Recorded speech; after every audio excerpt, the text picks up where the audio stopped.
Welcome to Mondays with Vish. That's Vish. I'm Grant. Got some new overlays thanks to Jesse Naylor. Thank you, Jesse.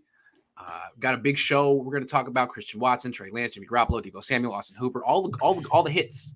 But first, I just want to say real quick, just some news with my channel. I brought in Eric Crocker last week, huge addition to the squad, and now I've brought in Larry Krueger, who used to be the main guy at KMBR, post game, pregame, Niners, weekly shows with Steve Young.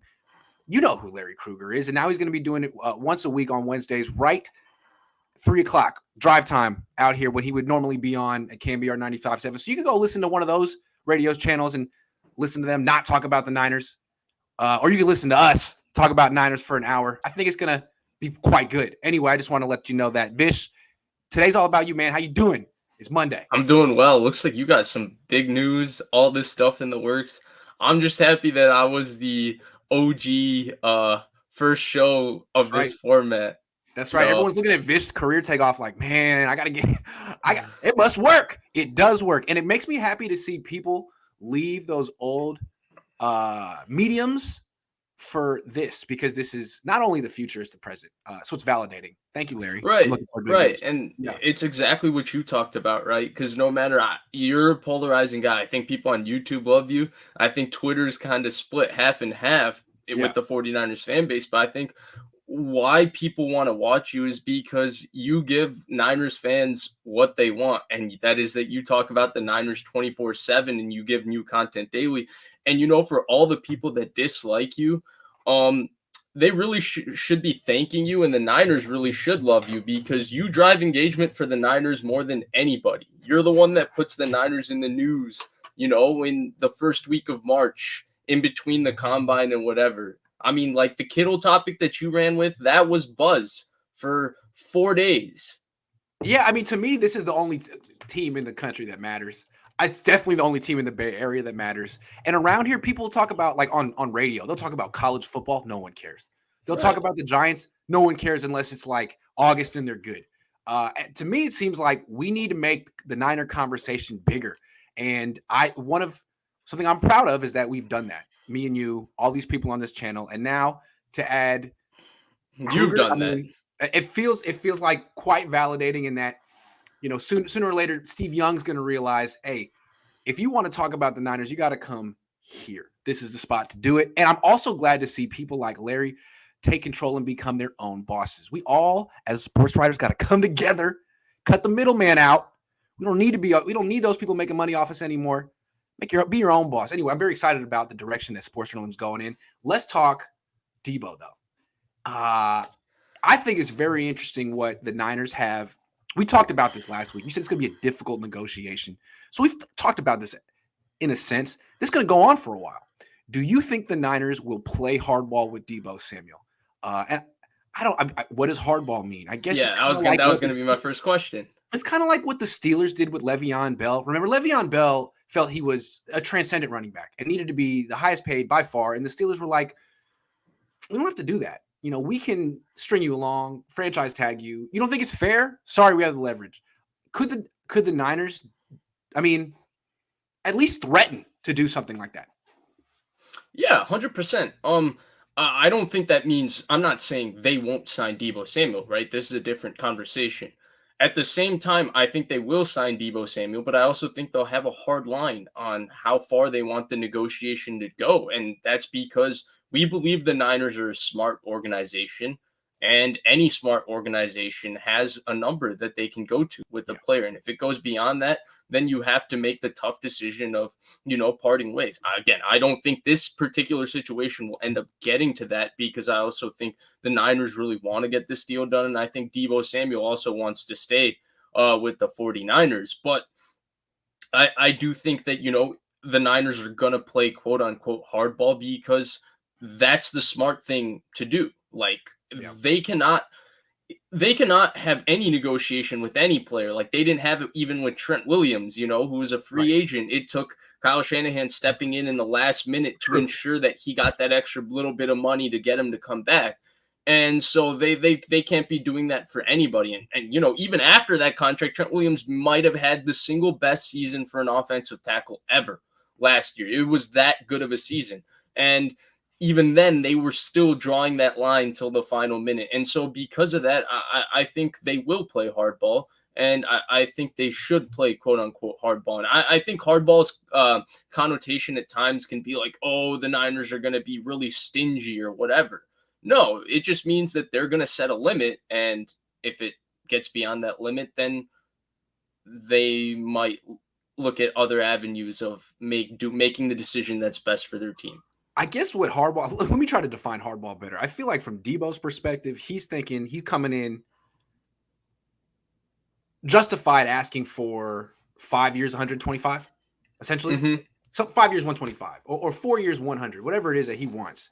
He's justified in asking for that. And I think hardball would be coming in way low from that and being like, well, you know, you really weren't here in 2020. And we have some concerns about XYZ. And you did do this and that. And you played running back.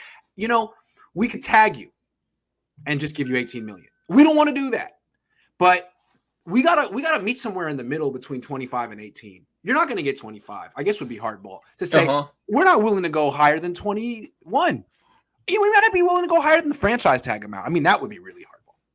So, and I think where it gets interesting, because I talked about last week how this to me is the most interesting negotiation. I think the one thing that separates the Deebo negotiation, I mean, we can't really compare it to another one because there's not been another player like him, and the Niners haven't really signed another player like him in recent memory, not this regime, but we can compare it to the other star players. Nick Bosa doesn't have a first-team All-Pro. DeForest Buckner did not have a first-team All-Pro. In fact, he had only one Pro Bowl to show for his resume till then. Even though we knew DeForest Buckner probably deserved more accolades, he just didn't receive them. I think George Kittle did have a first-team All-Pro, but Deebo Samuel was a first-team All-Pro this year, and then I think didn't he get votes in the Offensive Player of the Year? I think Kittle is the comparison to me. I mean, Kittle's year in 2019 was phenomenal. He was the top 5 in the league. 18, yeah. Well, I mean, he got paid after 2019, right? Yeah, but I thought his 18 right. Excuse me. His 19 was his first team All-Pro. You're right. Both of those years were great. But the only reason I bring up 19 is because he did, I think, only play 11 games in 19 too, if I'm correct. I think he played 14. Hold on, let me check. But he did miss a couple. I remember he took that knee to the helmet in Arizona for sure. I thought he played 14. I think he might have played 11 and 20 maybe. Yo, he definitely... Okay, he played. No, he played 14. 20. He played 14. Yeah, Excuse me. He's never played 11 games. That was my fault. So he played 14 and 19, 14 and 21, and then he played 8 and 20. I've been throwing out the number that he missed 11 games the last 2 years. That's where you got it. Right. I think that's where I got it a little bit stuck in my head. Dang, I'm usually a little more on top of it than that. No, that was my fault. But I put that number in your head. That was my bad. Yeah, but what I wanted to say is in terms of the accolades, that's where I think Deebo has maybe a little more leverage. Not that I don't think teams look at it and say, if you're a first team All-Pro, you're this, you're that. But at the same time, you know, Richard Sherman talked about it when he was talking about the Hall of Fame thing. Like, it is looked at as the number one accolade for a player within their season. It is looked at as the recognition that you are one of the two best players in your position.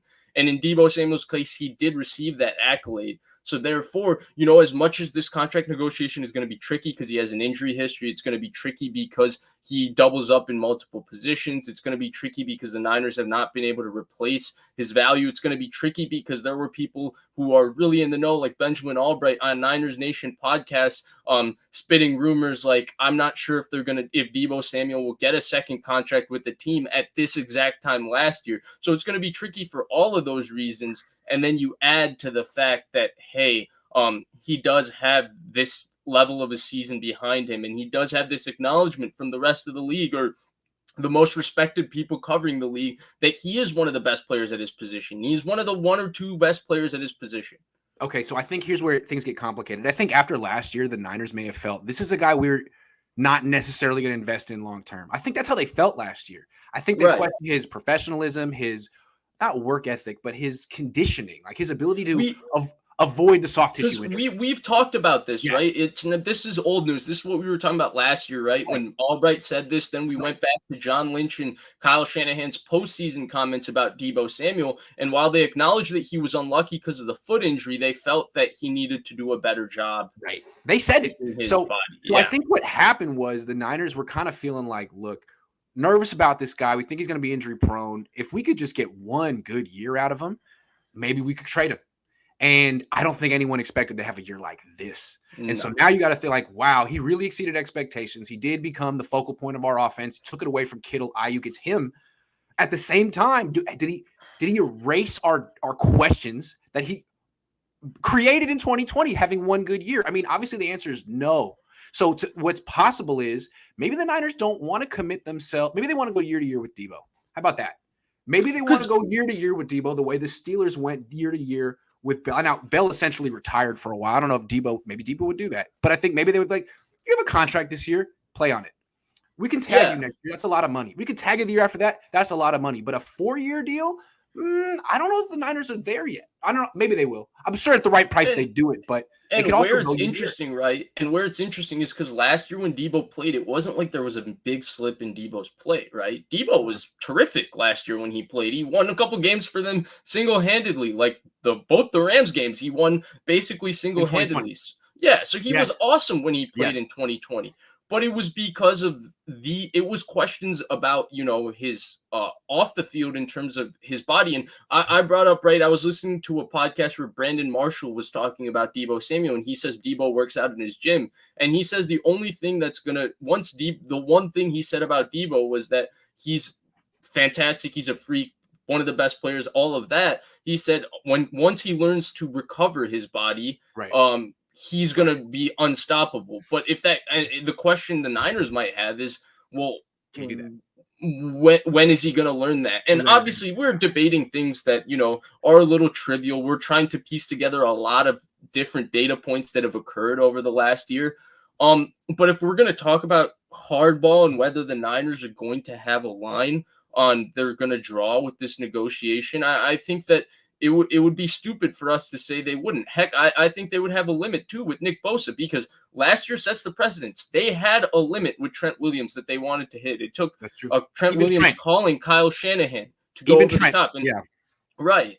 Okay, so I have a follow-up question. It's still Deebo. We just talked about whether they're going to play hardball with him, and we alluded to the question of trading him a little bit. I think, as I said, they certainly considered trading him after 2020. They understood trading him after that season would be silly, trading low. I think especially because Ayuk was the one that was getting all the hype at that time. Yeah, I think it was a consideration. But then how 2021 played out, things have changed. No one could have predicted this. Do you think at this point, given what's happened the last 12 months, that they would still consider trading Deebo Samuel if he again said, kind of like took a DeForest Buckner approach? This is what I'm worth. End of story. Pay it or trade me. I don't. Although think Buckner so. said he didn't do that. Buckner said he didn't do that. Yeah, Buckner. He's been very adamant that he didn't do that. He said he wanted to. He was willing to adjust. It was just how much was he going to adjust, and it's felt like they weren't willing. I mean, the Niners haven't really discussed it since the trade. They've thanked him for his service and moved on totally. So that's just his side of it. But in regards to Deebo, here's where, like you bring this up. Here's where I think it becomes a tad more difficult. I think this year, I talked about this on our show last week. What was the thing that was synonymous with the 2021 Niners, right? It was this physical underdog attitude. Yes. But it all started, like, the image of the 2021 Niners is the boombox guy with Super Gremlin and Deebo and Trent Williams leading the troops right down the locker room or whatever. He became the heart and soul of this football team. This team played how Deebo Samuel played. And that was Kittle in 18 and 19 too. That was Kittle in 18. I thought it was so. I thought since week 6 of Deebo Samuel's rookie year, I thought he's been this guy, and it really manifested itself in 2021. And they became the team that goes as Deebo Samuel goes. And I think, given the fact that even though Kittle played 14 games, his production was a little bit more inconsistent as compared to Deebo. A lot of teams came to a lot of games with game plans to try and stop Deebo Samuel the same way they had game plans to stop Kittle. Now, some of it had to do with the quarterback, but I just felt like Deebo's explosion. Also, Kittle had this calf thing. Right. If he just made a couple more plays than Kittle. And I know a lot of people love Ayuk. I don't think Ayuk at this point in his career has shown anything where you can 100% feel good. Well, if we trade Deebo Samuel, that guy will be the superstar, the number one guy on our offense. Every big down, we can just go to him and he's going to make plays. Because, Ayuk might be able to put up production in that point, but he has to be good enough where he can take your team to win 11 games, the way Deebo Samuel did for the 2021 Niners. And so because of that, I think that his value has exacerbated to the point where if you trade him, like, you may never, like, what he means to the 49ers, you may never recoup value like that for, and he may never be able to deliver like that for another team. Like, I think Deebo needs the 49ers as much as the 49ers need Deebo. It's like a perfect marriage. It's just about finding that number. So you don't think they would consider trading him if he under any circumstances? They're like, look, we got you. You're too important to us. No. I see. Yeah. I looking. Yeah. I mean, You're gonna either play for what we want, or we're gonna tag you. Like one way or another, you're playing for us. The way John Lynch and Kyle Shanahan talk and how open and honest they're about it, I don't think that they take it out of consideration for anybody if it gets to that point.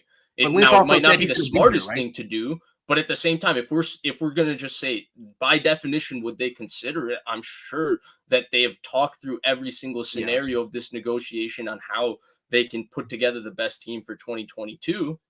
But I think at the same point, they've probably come to the conclusion that he's become so integral to their offense, and that they actually do have a lot of leverage over him in the negotiation. That unless he really demands the trade and refuses to come to training camp because he's upset with your offer, then you keep him at least for a year or two. Yeah, for sure. Yeah.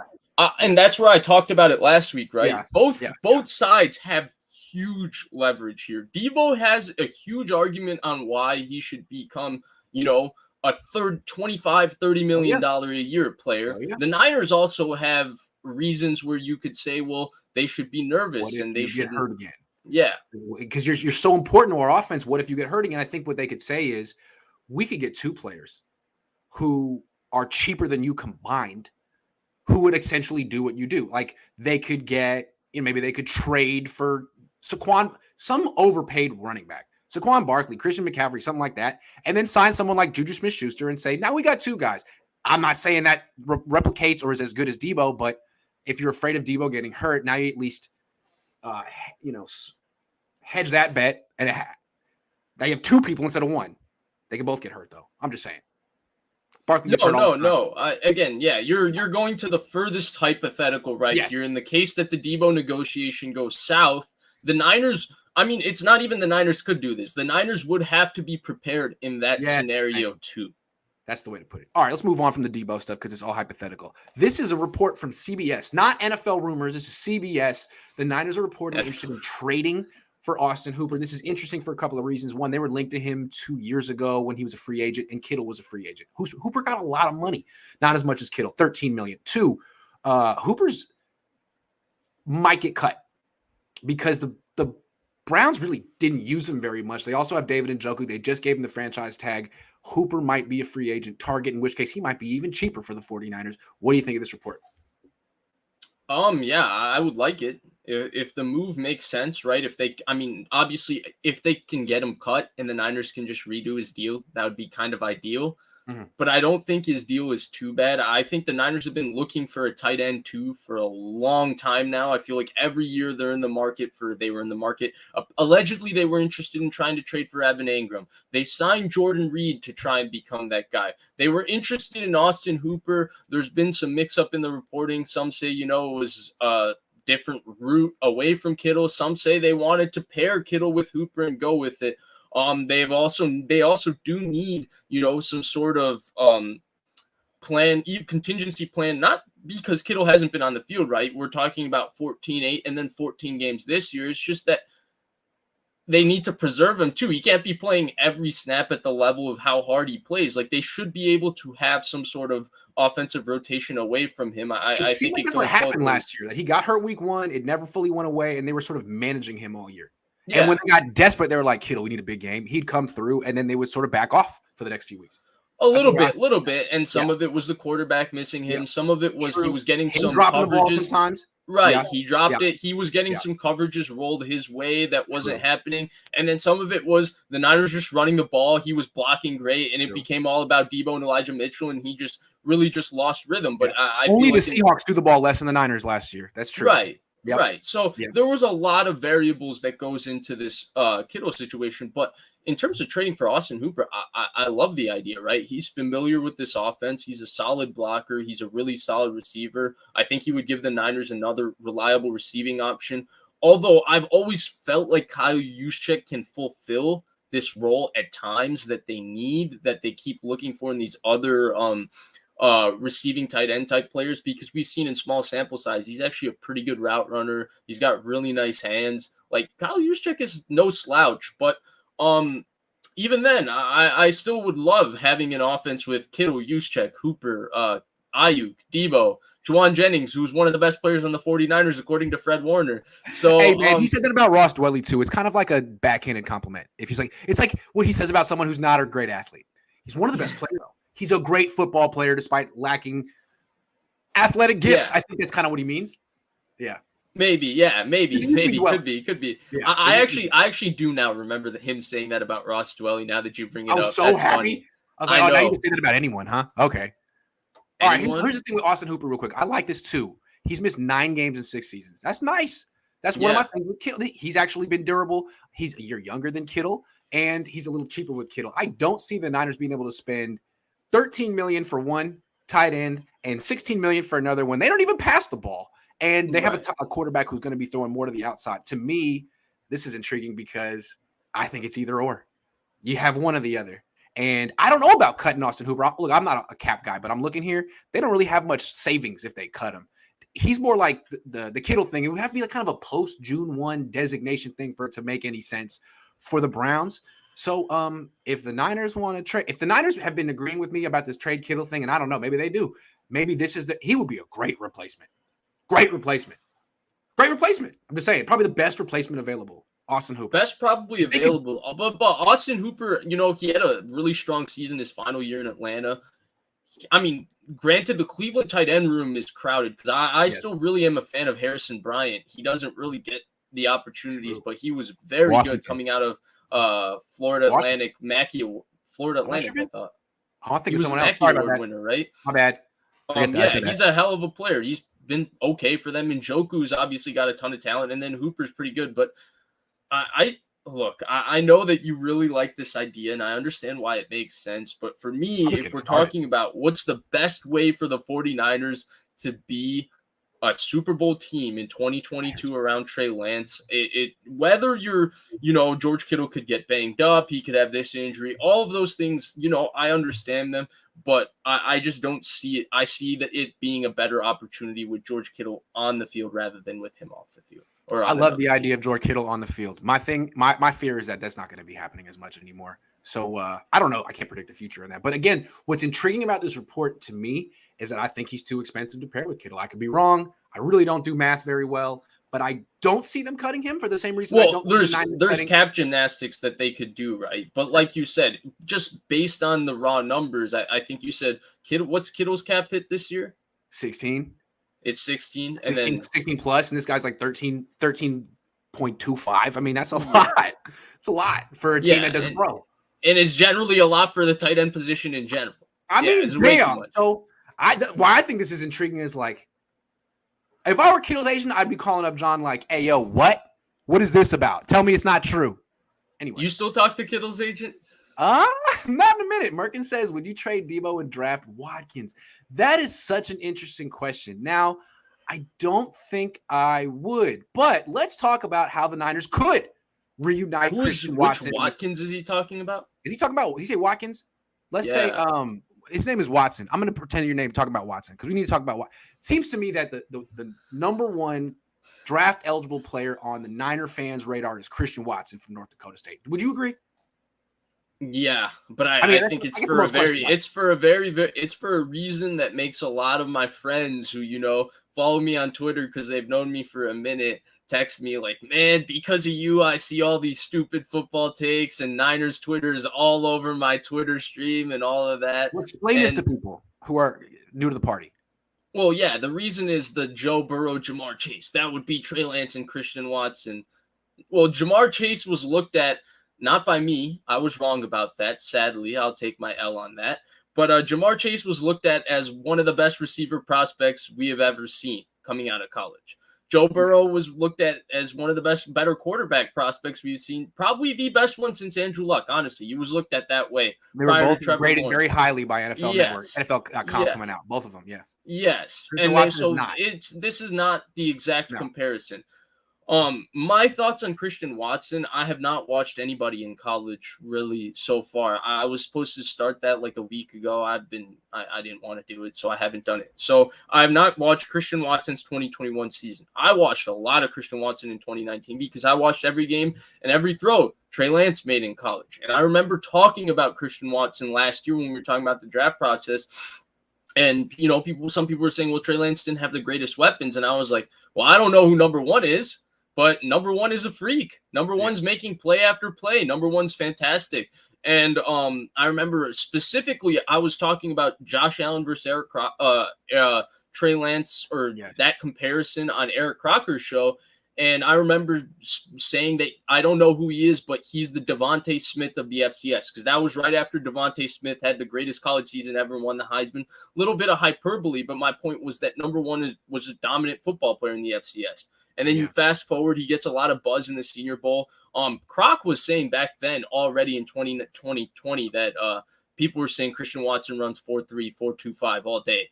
And then he goes to the combine and, he blazes it up. He runs fast. He's big. He's everything I think that people are looking for in a wide receiver. In fact, I think he's going to be a top 35 pick. Like, I haven't really watched a lot of the receivers. I haven't watched a lot of college football. But, 6'4", 208 pounds, fluid athlete who also runs 4.3, usually goes pretty high in the draft. Mm-hmm. So I think he's going to go pretty high in the draft. I know how you're going to say this can be reunited, so I'm going to let you have the honor of saying that. But I think it's just a suggestion. It's just a suggestion, and I know we have all offseason to talk about this stuff, and I don't expect to change Niner fans' minds. But if you do want to get Christian Watson, there's some options. Someone at the beginning said trade Deebo. I don't feel that good about doing that. Deebo's your best player in your team right now. I kind of want to keep Deebo for now. I'm more into trading George Kittle, and I've explained it for weeks. I think my points have merit. You can agree with it or not, but if you're on my side on here, how about trading Kittle for this first round pick and spending it not on a tight end? You could get Austin Hooper or Tyler Higbee. You could get someone. Why don't you get Christian Watson? Because for a few reasons. One, I think Trey Lance is going to be targeting wide receivers more than Jimmy. I think maybe if you want to replace the impact that Kittle had in the passing game, you might want to do it with a 3-receiver set, not with a tight end. That's the first thing. Two, they do have a rapport. Even though I'm not saying it's Joe Burrow and Jamar Chase, it seems like it couldn't hurt to bring that rapport back. I have a feeling teams are going to try to do that. That's the second reason. And the third is actually, if you trade Kittle with that post-June 1, what you can do is use that money that you saved then to sign your draft class. So that frees up money to spend now. So those are three reasons that you might want to consider trading Kittle if Christian Watson you feel like is someone you really, really, really believe in. So you're talking about a scenario that the Niners look at Christian Watson as a can't-miss, best receiver in the draft, slam dunk draft. Unfortunately, a late first-round pick, right? As a guy who watched not that kind of guy. Yeah, I don't think he's that kind of guy. I did not watch his 2021 yet. I do not think he's that kind of guy.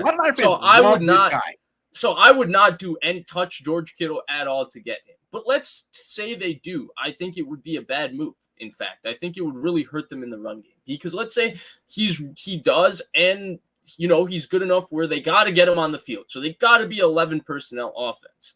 Well, let's look at the Rams as the example, as a team that majors in running an 11 personnel offense that wants to be committed to running the football, right? With Jared Goff.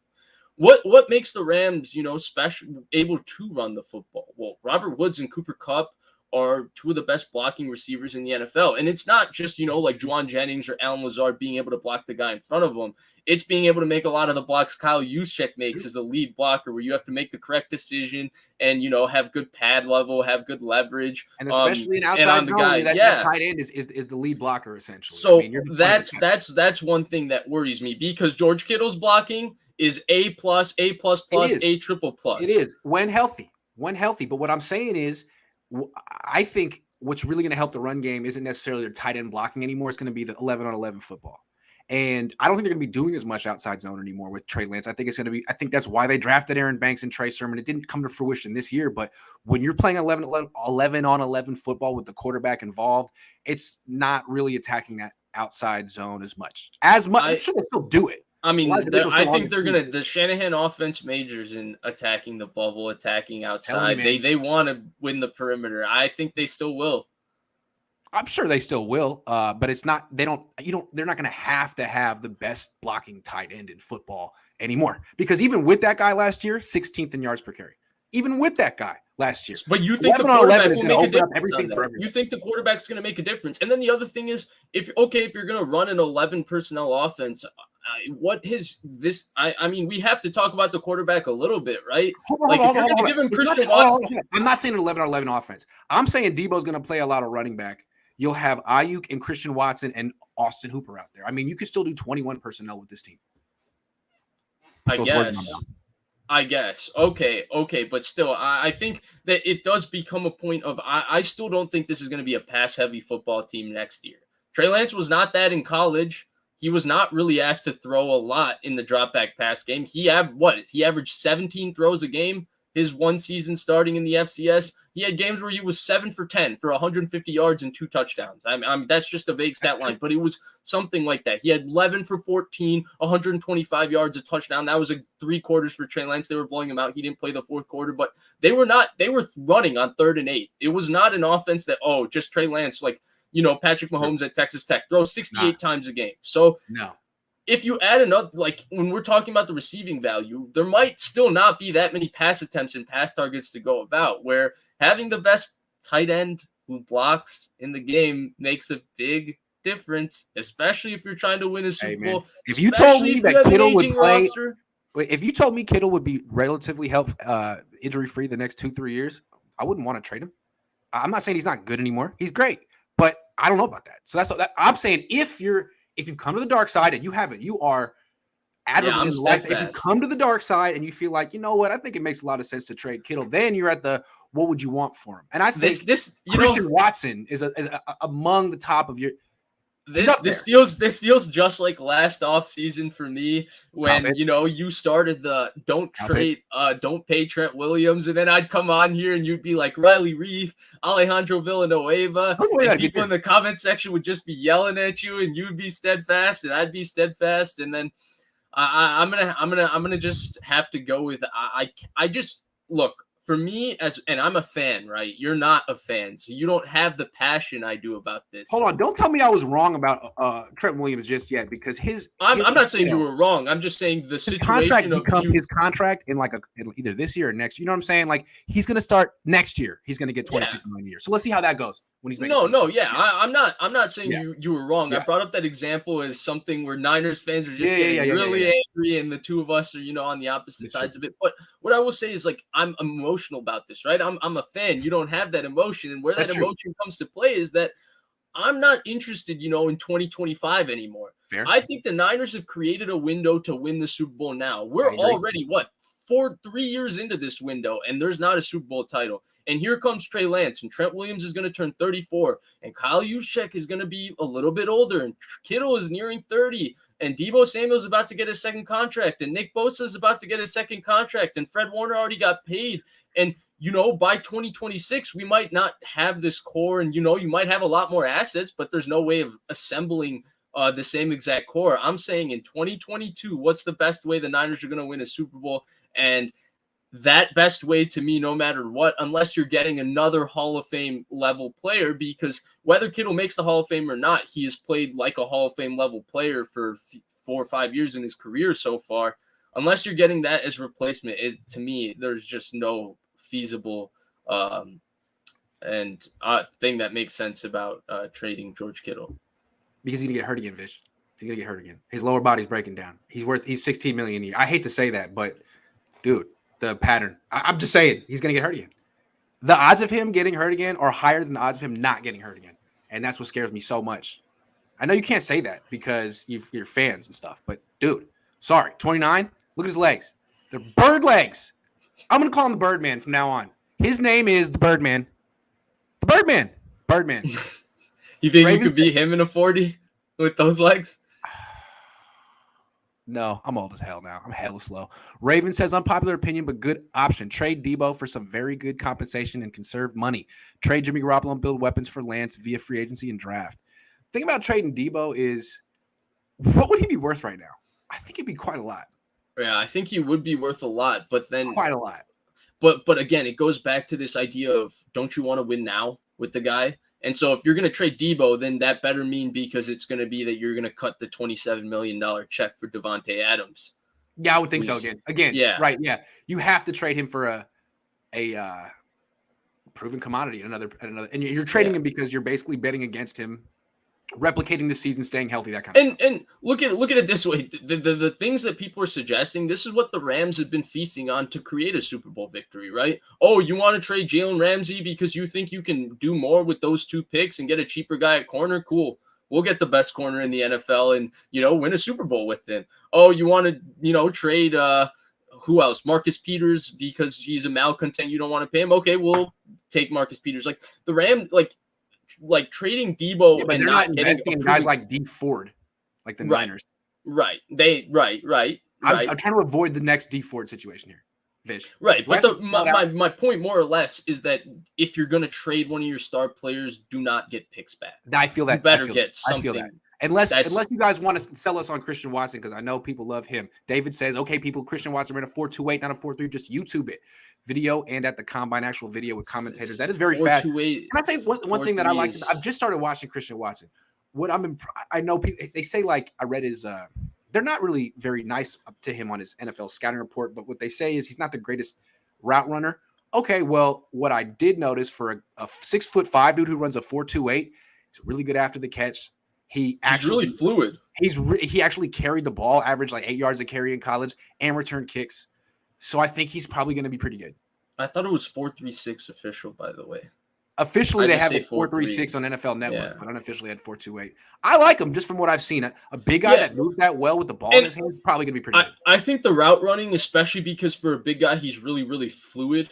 I think it can be a learned trait. I think the other thing is the drop back pass game in the NDSU offense is not featuring, a bunch of diverse drop back pass concepts where he's running like 18 different routes. Don't like the idea of trading Kittle for a first. The guy draft will always be under Kittle's shadow, like Kinlaw with Buckner. Yeah, unless Kittle gets hurt. I'm sorry. I keep having to say that. But it's like you're not trading 25-year-old Kittle. This is 28.5-year-old Kittle's different. Yeah, but you also don't draft a tight end and have him wear number 85. Yeah, I would not do that. I'm not saying get Trey McBride. I'm not saying get Trey McBride on that one. No. And I also don't think that they should trade Kittle unless they're going to get, like the only suggestion that somewhat makes sense, and obviously there's a lot of factors with it, would be if you're going to trade Kittle, and I don't even think I would do it, but to get a player like Xavier Howard. Yeah. And I don't even think I would do that. But to me, trading Kittle for a first-round pick for the 49ers in 2022 does not make them a better football team. Doesn't. Well, it does if Kittle's, going to miss the season because he's hurt. Like I know you don't think that's going to happen, but I kind of think he's going to keep getting hurt, and it's going to be running. He's going to be running. I don't think he's going to miss the season. I don't think he's going to miss the season, but I don't know, man. 29, that's old for an athlete. Trade Kittle and Deebo. Same worries about Deebo. Here's the thing with Deebo, though.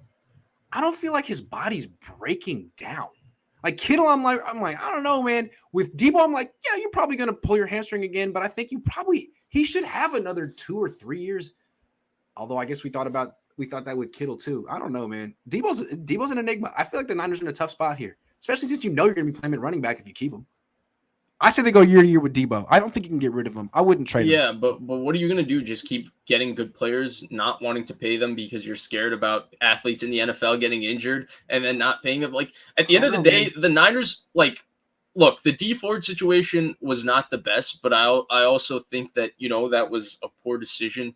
Not a poor decision actually, but I also think that D Ford had a history that was like really, really glaring. Like we're talking about Kittle getting banged up, and we're talking about Deebo. D Ford's was worse. D Ford's injury history stemmed back to his Auburn days. Then he had a season of like 12.5 sacks for Kansas City. Then he had a season where he was hurt all year. And then the season he did play and he did earn his contract, he was managing injury all season. It was well documented that he did not practice for a good portion of the season because they would but he was 27. He had 13 sacks and he didn't miss a game. And the Niners made a huge mistake. Huge mistake. Brought him in at 28, But and he's never been. He's played 17, 18 games. I think there were details with the D Ford thing that were even a lot more glaring than both Kittle and Deebo. I don't know. I think they're glaring with Kittle. And with Deebo, I'm scared too because they're soft tissue injuries. The groin and the hamstring. He did it this year too. He just kept powering through. How much longer can he? Because Kittle used to be that way too. He get hurt. Doesn't matter. I'm playing through it. I don't know. Okay, we have to eventually. He didn't play through it this year. Yeah, but at the end, they got 2 catches a game. Currently, I have Watson, wide receiver, 8, grade second round. Seems like that's pretty much where people have him. Yeah, I don't know. Safety Lewis Sign, you got to check him out. He plays fast on tape, ran a 4.37 at the combine, real physical, 6'200 pounds. Had a real brutal hit on Kyle Pitts in college. Oh, I'm sold. If you smacked up Kyle Pitts, he must be a baller. Now I'll watch him. I've seen him get some buzz. Some people were saying he's better than Kyle Hamilton on Twitter. I don't know if that's true, but I mean, I've been very lazy about watching this draft stuff. Mark says, hey, Mark, Larry Krueger, just genius. Thank you. You have the best lineup on Niners football streaming, including Mondays with Vish. Yes. Hey, Vish is the OG. My dad's coming back soon, not to speak for him. He's coming back soon. Larry Croc's great. Jesse's great. Jason's great. Jack's great. I don't want to miss anyone. Rob's great. Sybil is great. They're all great. And I picked them all strategically. And my whole thing is that we only need to talk about Niners over here because it's the best team. It's the biggest team around here. And what else I want to say? Last night, I teased it. I was like, I got big news in the morning. And some people almost figured out, they're like, if KNBR like got rid of Larry so they could hire you, I'm never listening to KNBR again. I'm like, that's not what it was. I don't think KNBR or these people are like traditional media people are ever going to be interested in me. And if they are, what I'd have to tell them is, I'm putting you out of business. Do you understand what I'm doing? I'm putting you out of business. I'm taking your talent. I'm taking over. I'm not interested in working for you. Your talent is going to be working with me, and we're going to cut out the middleman. It's happening. So enjoy the last few years left you have. Being gatekeeper for hardworking people like us is over. Your time is over. That Niner guy says, Vish, man, thank you for being logic today. Grant's plan to trade the roster, let Lance be brutal, and do crazy post-game shows telling how stupid they are. Man, all I'm saying is if Kittle... Is that your plan, Grant? Did he get you? If Kittle has some catastrophic injury this year, all you guys are going to be hat in hand talking to me. I'm so sorry, Grant. You were right. I was wrong. But I'm not wishing that on Kittle.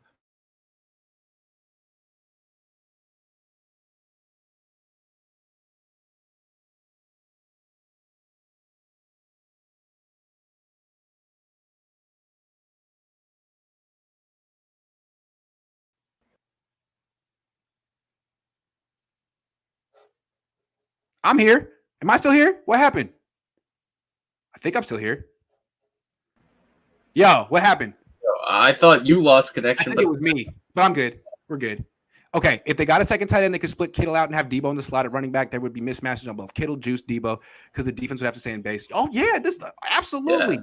My thing with Kittle, he gets hurt running. It really, really scary. It's not about his playing style. Gabriel, thank you. Watson, hold on. Dude says you can trade 85. Imagine 2 Deebos with Watson. He can take some of the load off and he's cheaper. Oh, Merkin is my best friend. Hey, Merkin, you want to show? You want to show? You want to show? Weekly show? Sundays. What do you say? Mondays? On Mondays?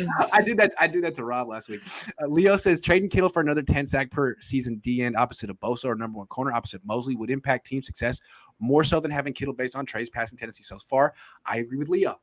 This is a fun debate because if you're suggesting both sides have good arguments. Yeah, and again, my thing is I'm not like totally like, oh, you can't trade George Kittle. No, you're not. To me, it's always what can you trade him for? And if you're telling me you can trade George Kittle, but you're gonna get, a maybe elite pass rusher on the bet in return, I would do it tomorrow. Okay, I would. If you're I respect that. Because some people are just like, this conversation pisses me off. Leave me alone. Like, you're not.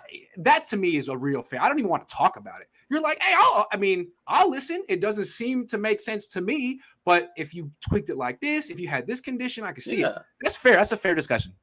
We don't have to agree on everything. And that's the point to me. Because again, the fan in me is a little fed up seeing the Rams win the Super Bowl. And I look at this window and I say the worst thing would be, to have all these really special players. Because we did a show in December where we said, wow, the Niners have 5 players that are really, really special. Like you could say are like top 30 players in the NFL. And to have 5 players like that and not have a Super Bowl in this window, that idea just that breaks me as a fan. So like, if you're I'm really focused on how can the Niners do it in 2022, and to do it in 2022 to me, if you're worried about Kittle's health, then okay. If you're going to trade him, then trade him for a guy that is going to walk in as a veteran player and be an All-Pro player. I love how just when I was talking about how I'm going to take over media, my internet goes out. Like, media. I'm taking over media over here. All right, let's move on. I don't want to take up too much more of your time. We got 4 more topics, so we'll go a little bit quicker. This isn't going to be as much arguing as me asking you what you think. Do you think Jimmy Garoppolo owed it to the 49ers to get surgery sooner, as opposed in the sense that he still hasn't had it, I don't think. And I think they expected him to handle that like right after the season ended, as I would expect. No. Sorry. Jimmy Garoppolo has to do whatever is best for Jimmy Garoppolo. And whatever is best for Jimmy Garoppolo's body. So if he felt that, he could rehab it, and then he should have rehabbed it. Well, if the rehab's not going well, then you get surgery. He doesn't owe the Niners a damn thing. No.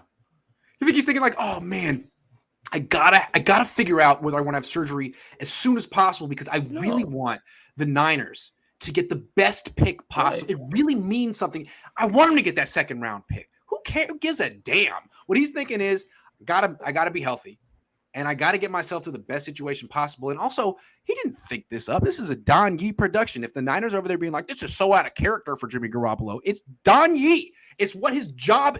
It's what Jimmy paid Don Yee to figure out and do. Yeah, and he did his job already. He was professional all the years. He didn't complain. He didn't do anything wrong. He didn't, do anything to hurt the 49ers. He played when he was healthy. He played through injury. He did his job. Whatever he did for the 49ers is done. He's still being a professional in this case. He doesn't owe the 49ers a damn thing. Yeah.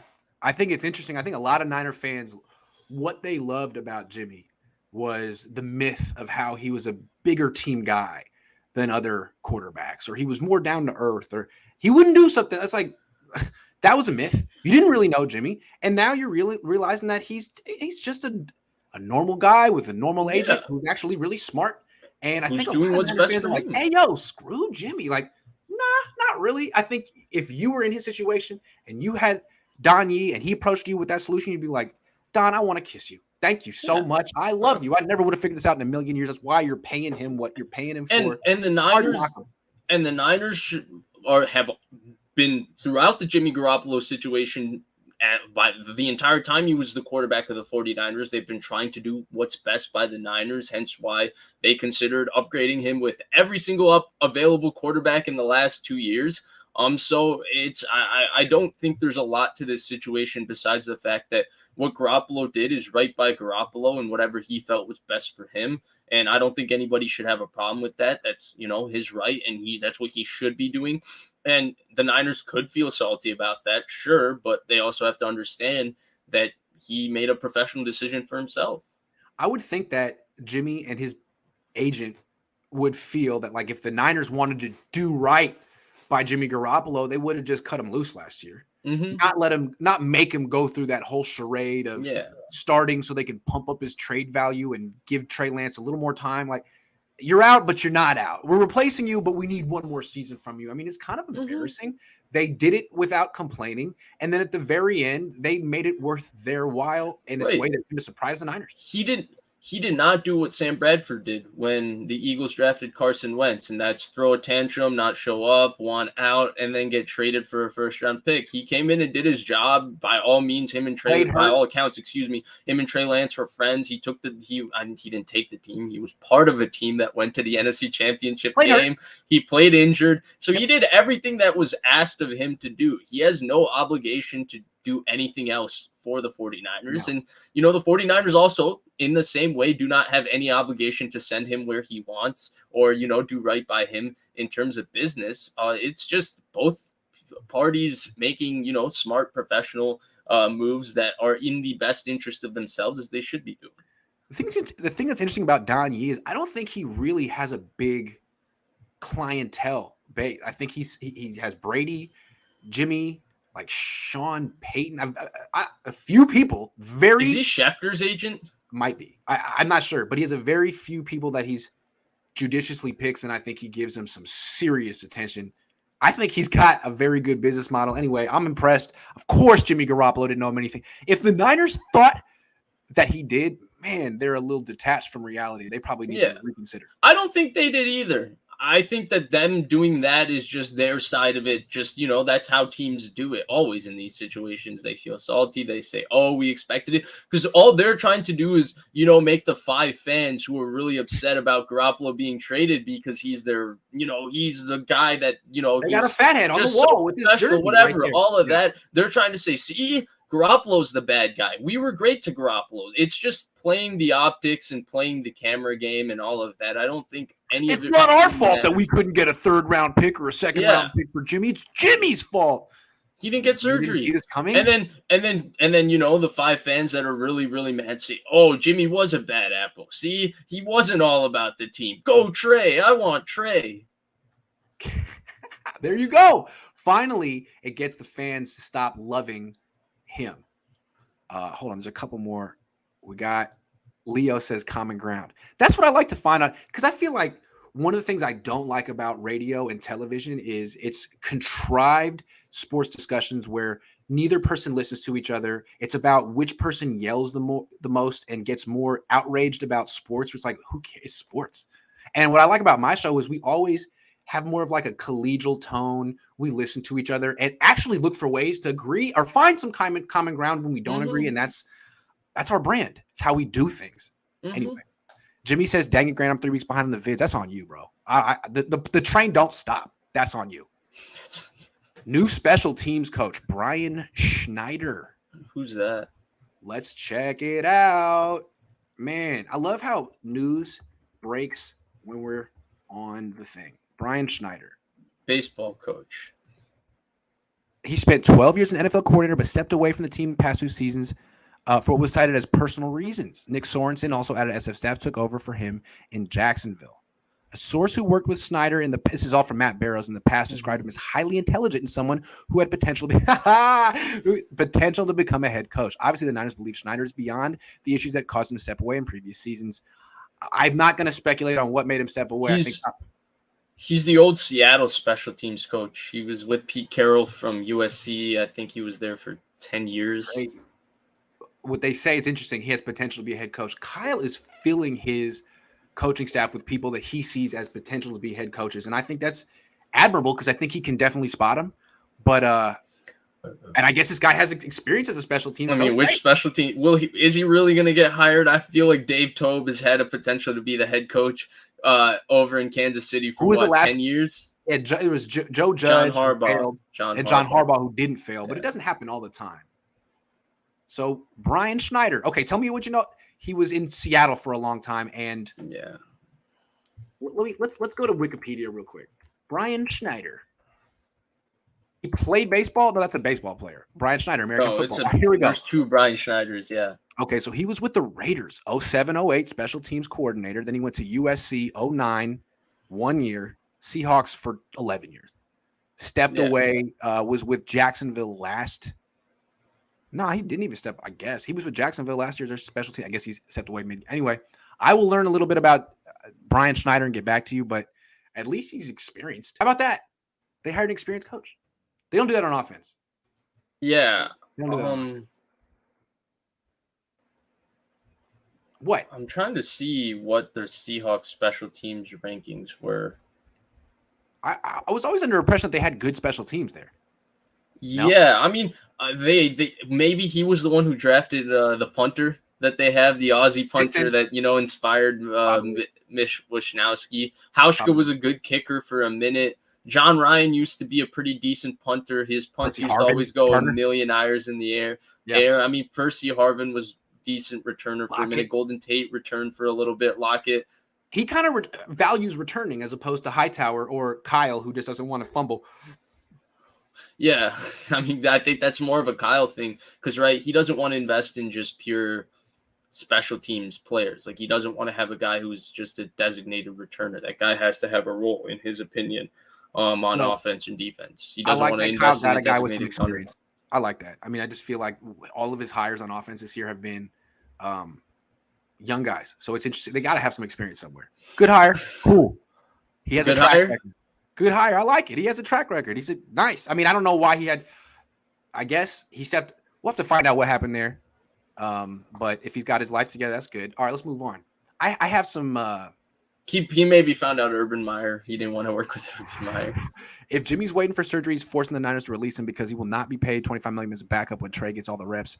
Yeah, but what he's thinking is he'll get $7.5 million from the Niners and then more money from someone else.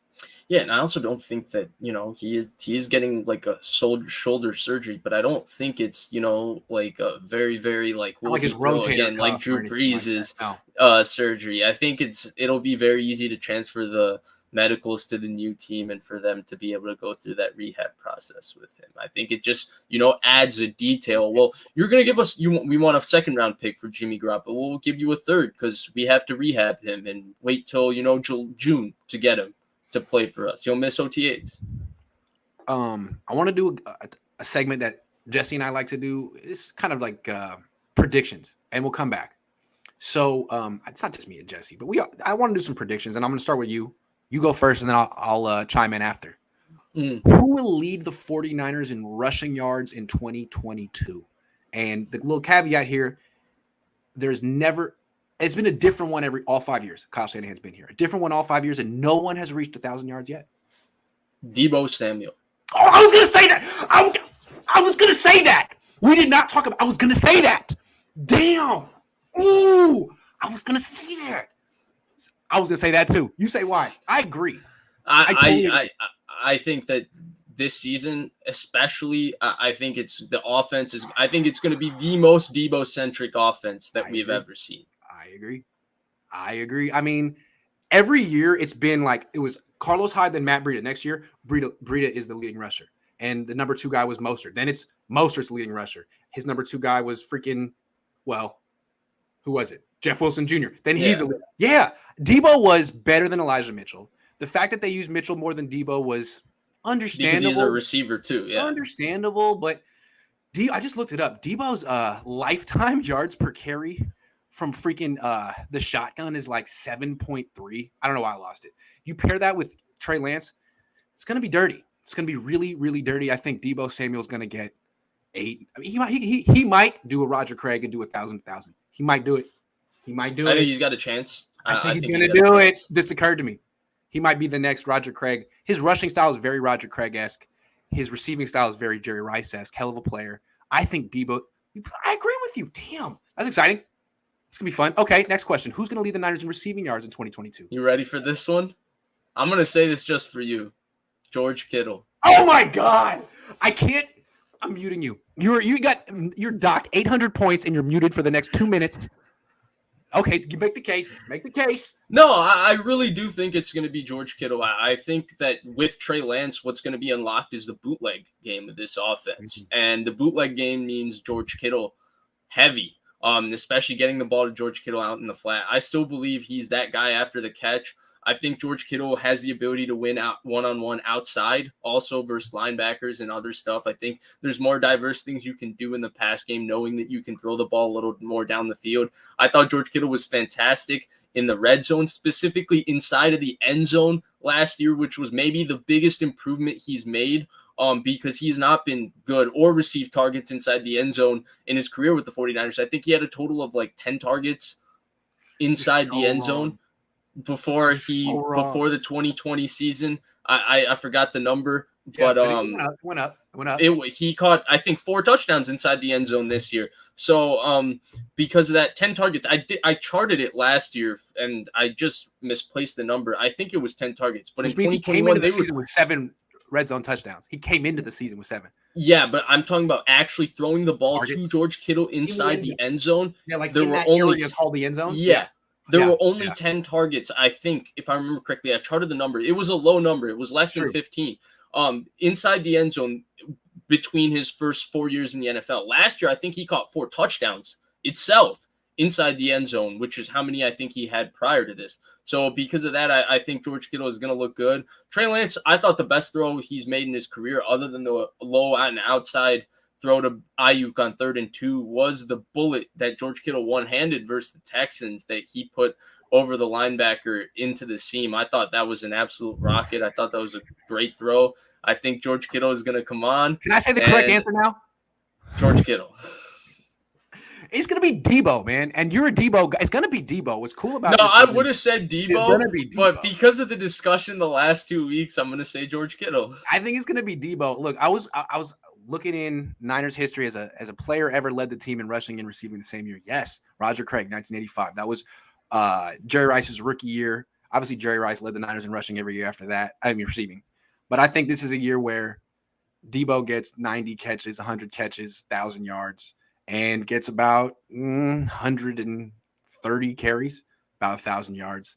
I think it's going to be Deebo. I could be wrong. He could get hurt. I don't know why I'm thinking that Deebo's more durable and dependable this year than Kittle. That's kind of arbitrary, but I'm saying Deebo's going to do something that no one's done since Roger Craig. Did Christian McCaffrey ever do it? I think there's Did Christian McCaffrey ever do it for his team? I think so. No, I think DJ Moore might have led them in receiving. Okay. All right. So I have one more. I'm not sure, but the Deebo answer would be the one.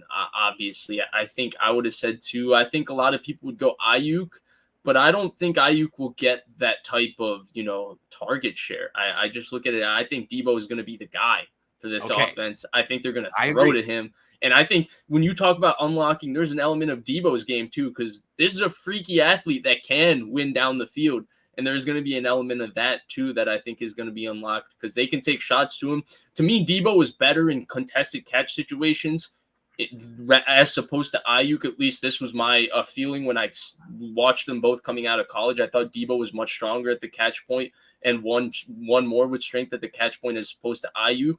And I don't know that I've seen enough in the NFL to make me defer from that opinion. I think Deebo, I'm picking George Kittle. I'm sorry. I cannot make this case for Deebo. I'm George Kittle all the way. I don't think they're going to preserve like Deebo. I think a lot of people are thinking, well, they can't run him like that. They got to preserve him for the long haul. I'm not sure they're thinking that way. I'm sure they're thinking, I'm not sure. I think they might be thinking, we got to get what we can get from Deebo now. We don't know what Deebo's going to be like in 2 years. Yeah. So that might be 100 carries, 100 targets. It should be 150 targets, 150 carries. Kick return touchdown.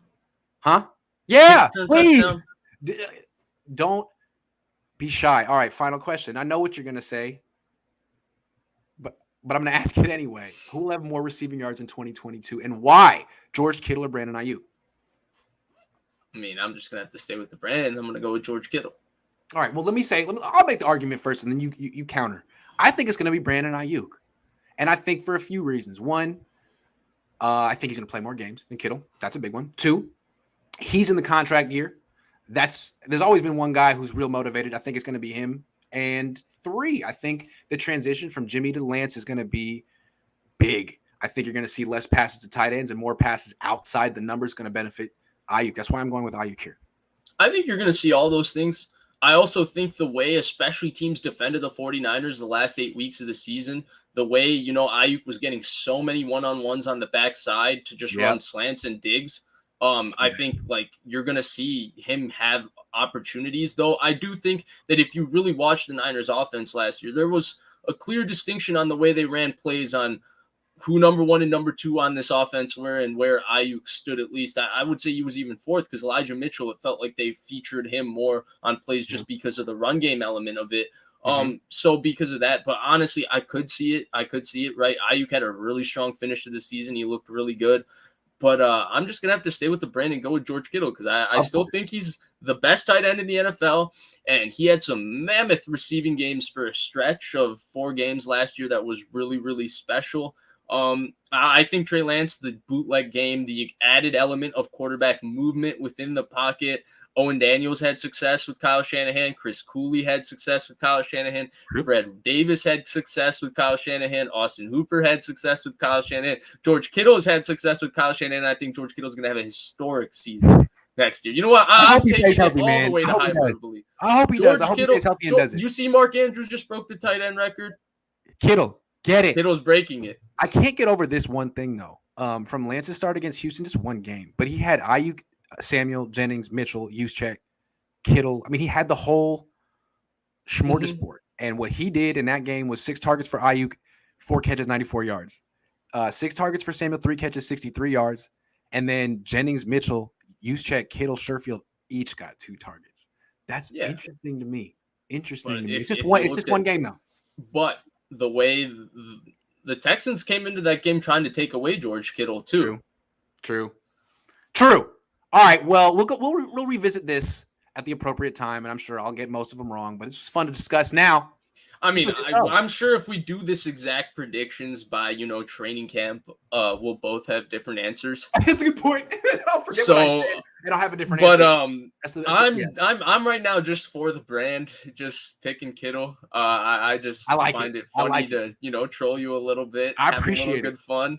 Yeah. I mean, last year, that's why, when we did the little breakout stars on the 49ers, my buddy Blake picked Mike McGlinchey as the breakout star for the 49ers in 2021. He didn't get that prediction right, but he did troll you with it. And I will do the same here because I think George Kittle will have a historic season. I think it's going to be one of the great tight end seasons we've ever seen. Breaking Mark Andrews' record again. I love it. All right. I'm thinking 90 catches, 1,400 yards, 12 touchdowns. You hear that, George? Prove him right. All right, man. I'm gonna let you go. Thanks for being Vish on Monday. Appreciate that. Fun, thanks for watching, everyone. I'll be back tomorrow with Coach Noah Johnson and Jack. Wednesday, Larry Krueger. See you then. Wednesday.